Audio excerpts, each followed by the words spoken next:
Hello guys, Nipah virus వల్ల ఒక బలర్ ఉంది. ఈ నిపా వైరస్ అంటే ఏమిటి, అసలు ఇది జంతువుల నుండి ఎలా ఏర్పడుతుంది, ఇది ఏ జంతువుల నుండి అయితే వస్తుంది అనేది ఇవాళ వీడియోలో మనం చర్చించుకుందాం.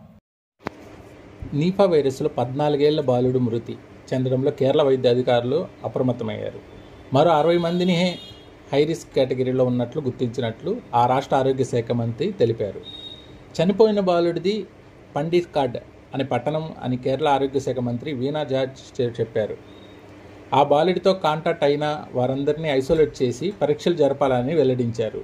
ఈ ప్రాంతంలో ప్రజలందరూ ముందు జాగ్రత్తగా బహిరంగ ప్రదేశాల్లో ఉన్నప్పుడు మాస్కులు ధరించాలని, అలానే ఆసుపత్రిలో ఉన్నవారి వద్దకు రాకపోవడం మానుకోవాలని సూచించారు. నిపా వైరస్ అంటే ఏమిటి? ప్రపంచ ఆరోగ్య సంస్థ తెలిపిన వివరాల ప్రకారం నిపా వైరస్ అనేది జంతువుల నుంచి సంక్రమించే వ్యాధి. నిపా వైరస్ పందులు, గబ్బిలాల నుంచి మనుషులకు సోకుతుందని WHO చెప్పింది.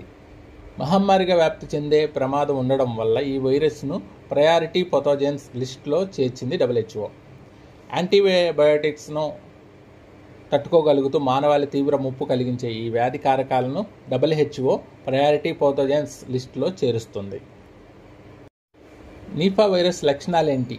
నిపా వైరస్ సోకిన తర్వాత ప్రాథమికంగా కనిపించే లక్షణాలు జ్వరం, తలనొప్పి, కండరాల నొప్పి, వాంతులు, గొంతు నొప్పి.